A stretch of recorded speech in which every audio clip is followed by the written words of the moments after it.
Again, welcome home. After almost 3 months of not having the church, not being able to be together and pray together and have this sense of fellowship, it's really good to be back, as awkward as it may feel now or as it may look now, but at least we are back. I remembered the verse from Psalm 122, and this verse was written, it is called the Psalm of the Ascent. And back then, when on feasts and the days of the Lord, they used to go up the mountain to Jerusalem, to the temple, ascending to Jerusalem, which was on the top of the mountain, and the temple, of course. And as they were ascending, going up, they prayed all these psalms and songs about how great to be together and how the feelings, how they long to finally meet with the Lord. And this psalm, just 2 verses, I was glad when they said to me, "Let us go into the house of the Lord." I was glad. Our feet have been standing within your gates. We have been waiting. When the gates were closed, we have been waiting. Our feet have been standing within your gates, O Jerusalem. Jerusalem is built as a city that is compact together. What makes Jerusalem holy is the temple, and also is the people built to be compact together. Where the tribes go up, where every family go up, they join in their journey ascending to the Lord. The tribes of the Lord to the testimony of Israel, and here's the purpose. Why are we ascending? To give thanks to the name of the Lord. This is the purpose of ascending to the temple. This is why we are here, to give thanks to the Lord. Eucharist is the sacrament of the thanksgiving. Every time we come here, unite in the Eucharist, we are giving our thanks. And truly today, we are giving our thanks for our health, for the health of our loved ones, and even if we know anybody who has been affected, we are praying for them. But the main purpose of the worship is to give thanks. Some lessons learned, and I'm sure we have many, many lessons, and every individual here or every family, they can sit together and they can reflect on these lessons. One of the most important lessons is how much we value certain things and people that we ordinarily take for granted.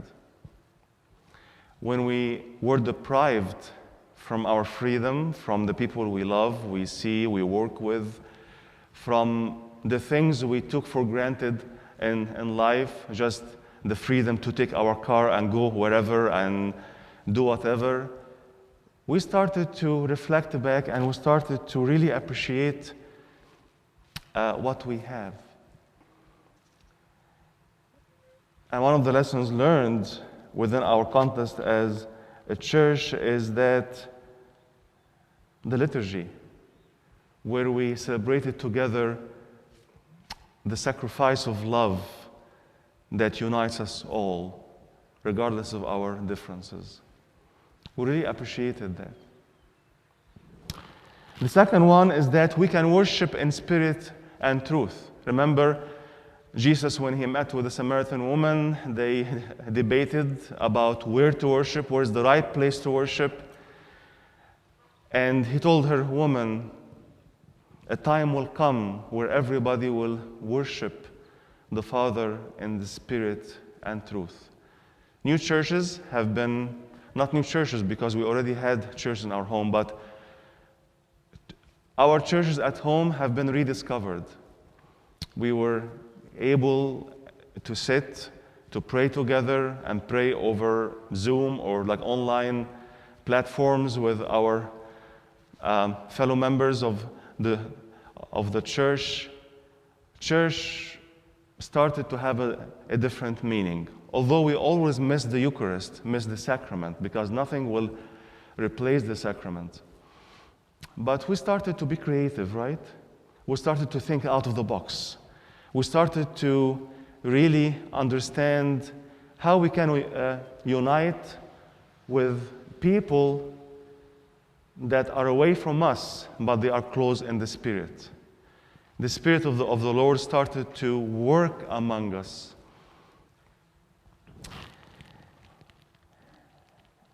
And the third one is that no matter what we do in terms of meetings or prayers, there is no substitute for the communion.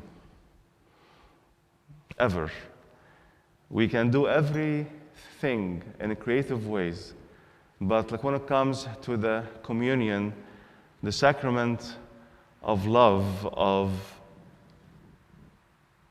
God offering Himself, there is no replacement for it. It's truly the bread of life and the living water.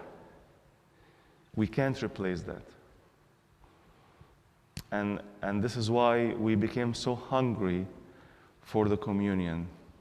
And I hope we are not hungry for a tradition, for a ritual. I hope we're not hungry for the routine.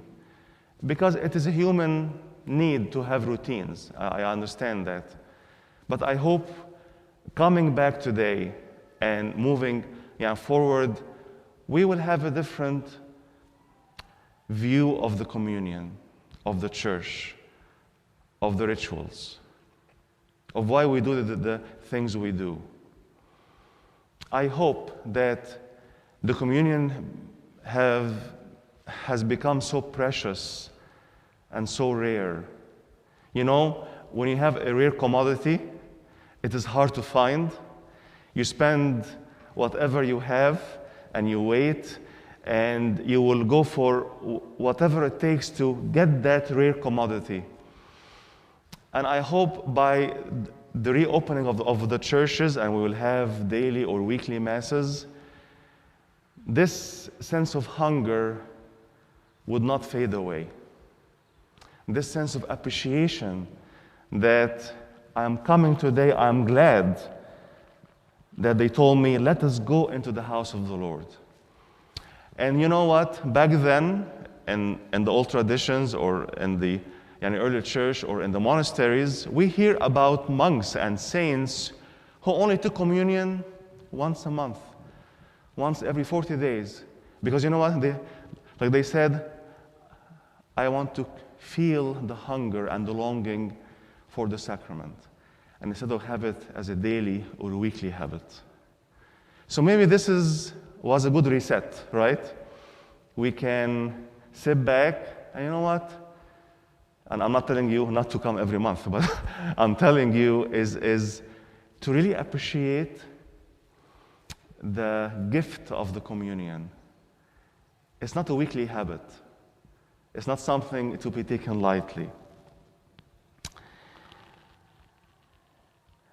And this will bring me to almost the last point, is that rights versus privileges. And I'll speak within the context of the church.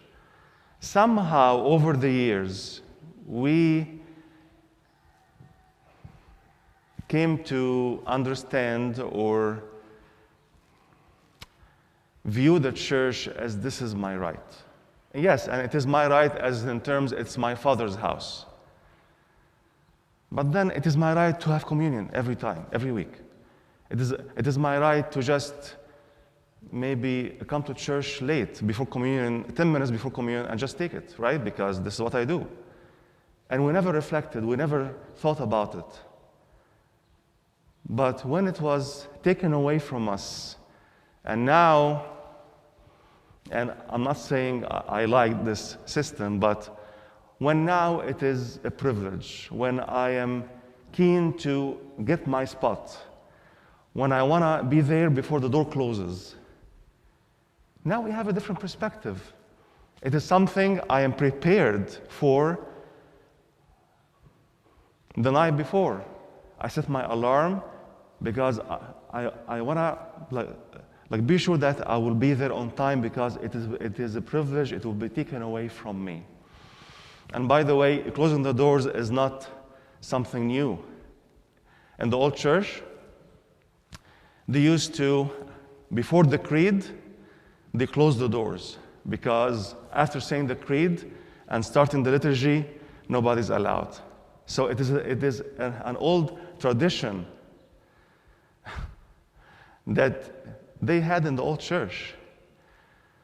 And I guess I'm starting to like it, right? But this concept, I want to be there. I want to be the first one. Why? Because it is very precious that I don't want to have it to be taken away from me. Rights versus privileges. Wants versus needs, right?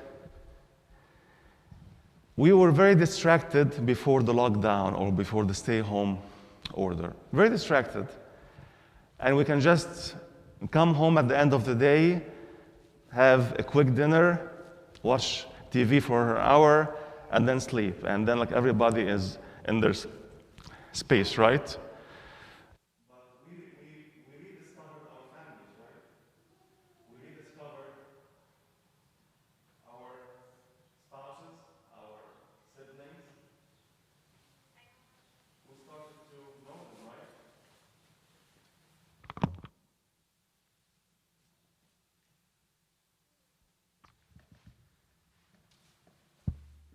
We started to, hey, are you my wife? Are you my husband? Are you my sister or my brother?